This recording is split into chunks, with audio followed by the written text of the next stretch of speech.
Good morning, bears. Let's do this. Super spiders, super people, day 2. All right, today we're going to dive a little deeper into the protein molecules. How do those protein molecules work with DNA? It's a little complicated. It's molecular. That means so small we can't even see it. It's all happening inside of our body. It all is part of who we are, what we look like, why we're special and unique. Getting these traits from parents, mom, dad, passing them down, joining together DNA, and then creating who you are. So pay attention and let's find out. First, let's talk about where we should be today. And I will give you time in class today to work on this stuff. We want everybody keeping up. Remember, if you have not opened this slideshow, it's in science. It's super spiders, super people. Click open. Yours will look different than this if you're just opening it, because this is somebody that's working on it. Now let's take a little break, because look at this cat. So DNA can make you either tall, short. It can give you different body types. Some people are a little thicker, but also health and diet come into play. When I rescued this cat a couple months ago, I might have shown you guys this guy. If you recognize him, he wouldn't let me hold him. And he also was skinny, and now he's a little chunky, so he's having a hard time jumping fences. So more and more science is showing that what we do, it's called nature versus nurture. The nature is what you've been given from your parents. The nurture is what you do or your parents do or your environment. And your environment greatly impacts you. So this little guy was kind of mean. He would come up for loving and then he would bite you. Did not like to be held. But with a lot of loving and a lot of little cuddling like this. Now look at him. He loves to be held. But he's also a little chunky, so he needs to get in shape. That's Puma. So anyway, a little nature versus nurture bonus there with Pet Puma. All right, let's get going here. So you should have a title. The title, we should know whose slideshow it is. Sebastian's. What's it about? Super Spider, Super People. So good job. And then you can have fun with your own images. Remember, in class, if we were in class, these little models look a little bit like DNA. Not really, but they were able to show us the flexibility of DNA based on the protein molecules, these green things. We filled out this chart, which I think I did this for Sebastian. Sebastian still needs to finish it. How do you do that? You just make a little text box. This chart is down around 24, 25. Remember, you bring relevant slides to the top. And you just answer the questions. Did the protein connect to form a strand? Yes, it did. How many molecules did you see? 1, 2, plus another 2. That would be 4. This one might have had 2. Now, this is the important part. Sketch or use words, and you could use your sketch to say, this one was, I would say, a little bit flexible. So maybe we do that. This one was whoops. That's all right. That's part of our technology training. Let's go here. Once again, there's my lines. This one was very flexible. Why? Less protein molecules, not as strong a protein molecules. So the model shows us how within our body, it's weird to think about. Tiny little things that we can't see, they still work with physics. So when you have one little stick, if you ever go get a straw, and if you had one straw and you try to bend it, pretty easy. Put about 10 straws together and try to bend it. Not that easy, because there's more strength there. And that's just physics. We're going to learn about that a little more later. But physics are just how things work. Well, guess what? At the microscopic level in our body, same thing is happening. It has to be structured. So good job, Sebastian, but you need to finish that. Now, Sebastian has gone bonus. Remember, there's different ways to learn. Sebastian has taken the notes from the article. Spider silk primarily consists of proteins that possess large quantities of nonpolar and hydrophobic amino acids. Spider silk proteins contain highly repetitive amino acid sequences. Highly repetitive amino acid sequences is going to be, remember, lots of straws, lots of strength. Proteins, especially in their large core domain. Very nice. Now, you did not have to do this. This is a structure slide, a concept slide that when we find vocabulary words or concepts, we move them to the top. He did not have to do this, but he modified them. That shows he's working on his slideshow. So we have protein molecules. They're made from long chain of these amino acids. Remember, amino acids we studied in the sim when we were deciding what Alicia's issue was that she was diabetic. And so we looked at amino acids, we looked at carbohydrates. So we've studied these before, just a reminder, and how fish breaks down into amino acids, carbs break down into glucose, and they go into your cells and they create energy. Just a little review there. And then, of course, we went through all these slides. I'm not going to skim those. You can see the edges over there. And we came all the way down to, I believe, let me go find it. Down to the end of lesson 2. Now we're at home lesson 3. And what did the last slide of 2 say? It says, observing the model of spider silk protein molecules helps us understand this key concept. The function of a protein molecule depends on its structure and how it interacts with other protein molecules. Remember, structure is shape, 1 straw, 5 straws, a wheel, spokes on a wheel. That's structure. Function is what it does. Let's keep rolling. What determines an organism's traits at the molecular scale? So what determines an organism's traits? Why do we have blue eyes at the molecular scale? That's what we're asking ourselves, and we will answer that probably in the CER soon. In the previous lesson, we observed physical models to examine how different protein molecules with different structures might connect to form more flexible or less flexible silk. In this lesson, you will observe the structures of protein molecules in the sim to build on what you learned while using the physical model. We hope the sim works. Let's look at an example together. Let's review how to use the Traits and Reproduction Sim to compare protein molecules of 2 spiders with different traits. Press on a spider to view its cells. Let's choose the spider named Zora. Select a feature from the menu bar at the top of the screen. Under the spider's name, you'll see the trait for the selected feature. Here it says dense for the bristle feature. Let's look inside one of Zora's bristle-producing cells to observe the protein molecules. Zora has protein 1 for the bristle feature. These molecules are the right shape to connect with the dark purple protein molecules already in the cell. Now, let's compare Zora's bristle trait and proteins with Greg's. Greg's bristle trait says none. This means that Greg has no bristles. Let's look at the proteins in his bristle-producing cells. Inside the cell, Greg has protein 2 for the bristles feature. There are many protein molecules with this shape floating in the cell. These proteins do not connect to the dark purple molecules.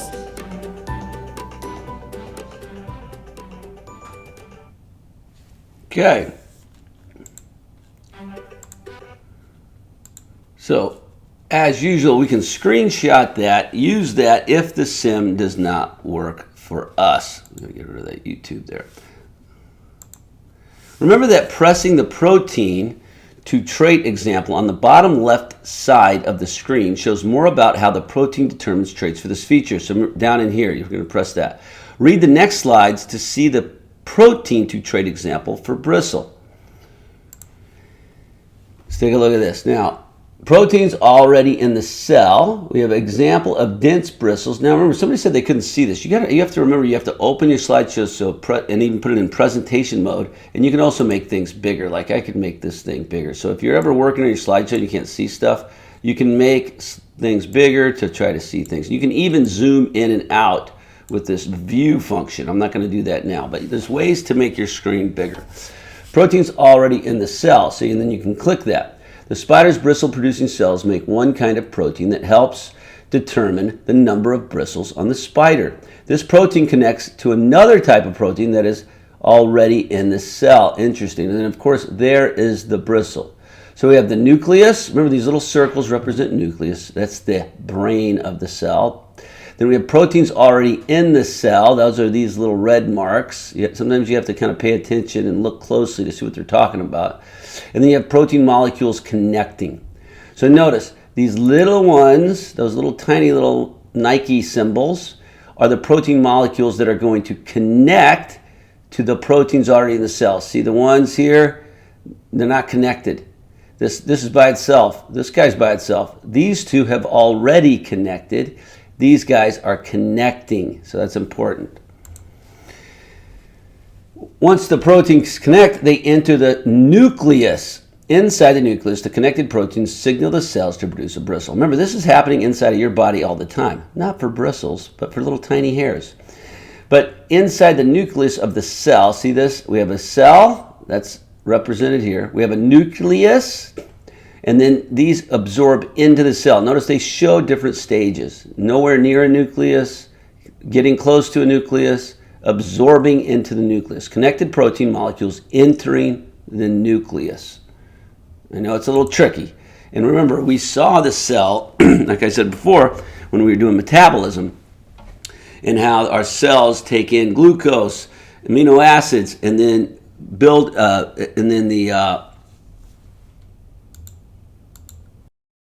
remember we saw the cellular respiration, or mitochondria. The mitochondria is the powerhouse of the cell, and that's creating the energy for any of us to even be moving around.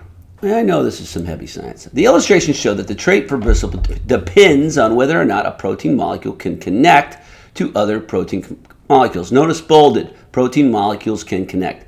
Zora has a lot of bristles because her protein molecules could connect to the other protein molecules in the cell. Greg has no bristles because his protein molecules could not connect to other proteins. Now, compare the protein molecules in the cells of spiders with low, medium, and high flexibility. All right, let's check this out. Okay, ideally you're going to play with the sim yourself, but if not, we can just watch this video. Remember, you can pause it, take screenshots, use this video for the rest of our activities. Here we go. Use the Traits and Reproduction Sim to compare protein molecules of two spiders with different traits. Press on a spider to view its cells. Let's choose the spider named Zora. Select a feature from the menu bar at the top of the screen. Under the spider's name, you'll see the trait for the selected feature. Here it says dense for the bristle feature. Let's look inside one of Zora's bristle-producing cells to observe the protein molecules. Zora has protein 1 for the bristle feature. These molecules are the right shape to connect with the dark purple protein molecules already in the cell. Now, let's compare Zora's bristle trait and proteins with Greg's. Greg's bristle trait says none. This means that Greg has no bristles. Let's look at the proteins in his bristle-producing cells. Inside the cell, Greg has protein 2 for the bristles feature. There are many protein molecules with this shape floating in the cell. These proteins do not connect to the dark purple molecules.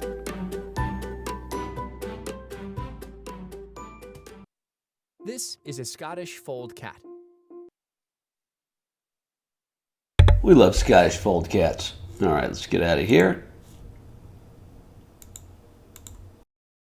I hope the sim works for you guys because it's kind of fun. Remember, we're doing bristle. Now we're going to go back, and we really are talking about silk, though. That bristle was an example for us, but let's take a look at our silk again. If we have our silk, and we did Zora, but let's find somebody different. Let's go with Leo.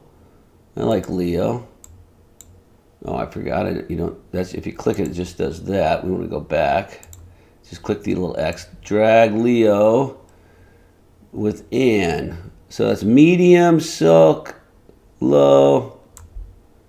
Now here we go. Create reproductive cells, and you can see all their cellular structure. This is a little complicated, and I want the baseline for us just to have an overview of how these things happen. But if you can play with these. This sim here, you're going to really get a good understanding of how things happen. Notice we have all of these F1. These are the strands that impact the silk, because we're talking about silk flexibility. Now randomly fertilize. Okay, and now let's see here. So offspring 1. Oh, here we go. Nice. So this are the kids that they could have. Spider 1, Spider 2, Spider 3, Spider 4. 2 males, 2 females. Low, low, medium, medium. Interesting. So they only have 2 types of kids as far as silk, but look at every kid is different looking, different colors. So you pick the favorite one, and remember you picked your own. Now you're in here and can look at the cell. Protein to trait example. You can go in deep and look at it like this. Remember, we're seeing, these are the building blocks, and these are the silk flexibility proteins have to go into the cells. Takes you in here, silk flexibility proteins, the duct that takes us into the cell. When the silk proteins reach the end of the duct, they connect to form a strand of silk. Interesting. More connections between proteins will result in less flexible silk. More proteins, less silk. We saw that in our model. Here comes the silk. Amazing what can happen inside of a body. And then look at these little spinnerets. Zooming out even further, you can see that the silk is released from small holes on the spider's spinneret. Many strands of silk come together to form a thicker strand. Fantastic. Oh man, it's amazing. You can go all day if you want to be a scientist and study all this. All right, let's get back to our slideshow. Now, we do not have to do all of these charts. A little complicated. If you want to, you can. And if anything, what I would say is just use it as a guide. So if you want to read through this and think about it and go, oh, could I do this? Or what's the silk flexibility trait? That's fine. We don't have time with the homeschool model to get that done. And then we will come into our goal of the day, understanding how do different protein molecules lead to different traits of silk flexibility. Now, I put this into our groups a little bit different. And notice in groups, as always, the basics. Scroll through lesson 3 to slide 47-ish, the slide that asks this question. Why do you think different protein molecules led to variation, that means differences, in the feature you observed? Now, we did silk together. We've done bristles together. The easiest is to pick that. If you'd like to pick something else, that's great. If the sim works, play with it. Move that slide to top slide, the one that has this question. If you can't find slide, just copy the sentence above. So you can't find the slide, copy this. Based on the videos, the sim, if it works, I have the link right here, answer that question. What question? This one. Why do you think different molecules led to variation of the features you observed? And include screenshots, pictures of your spider if you want. That's probably going to take all day, but anybody that's behind, catch up on all work. Make your title slide. So let's go review the information you need to write this. It's all right here. The structure of the protein molecules determines how they connect. Structure is basically shape. Protein molecules that make more connections form less flexible silk. Citing from text evidence, you can quote from this to help you with your top slide CER. Focusing on a different feature, compare the protein molecules in the cells of spiders with different traits. This is for fun. This is bonus. You do not have to do this. Do not have to do this because it's a little tricky. Why do you think different protein molecules led to variation in the feature you observed? There's our question. Let's think about it. Observing the physical model in the sim helps us understand this key concept. Differences in the structure of protein molecules affect how they connect to other protein molecules. This can result in different traits. So this is your answer for your question. You need to frame it in a CER using your own words. You can quote from this or one of the other slides to get it done.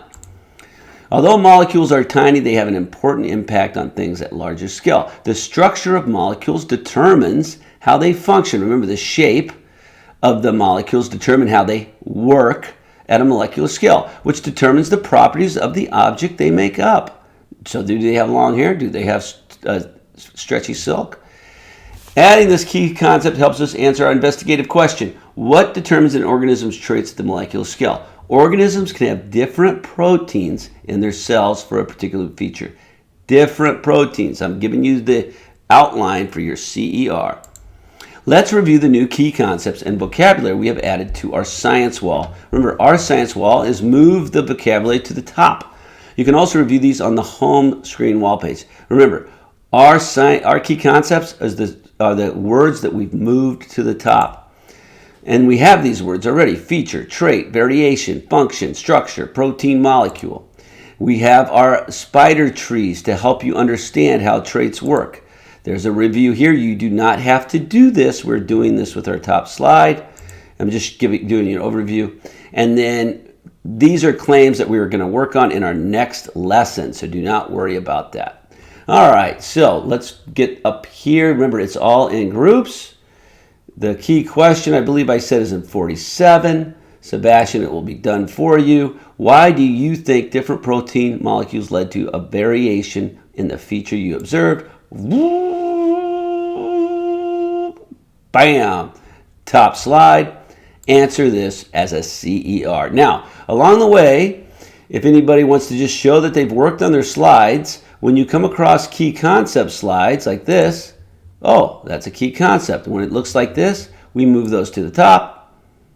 And like Sebastian did, you can make them better designed, things like that. Notice how Sebastian modified his. If you do that, it shows me you're working on the slide. You can get a C as long as you're in Zoom.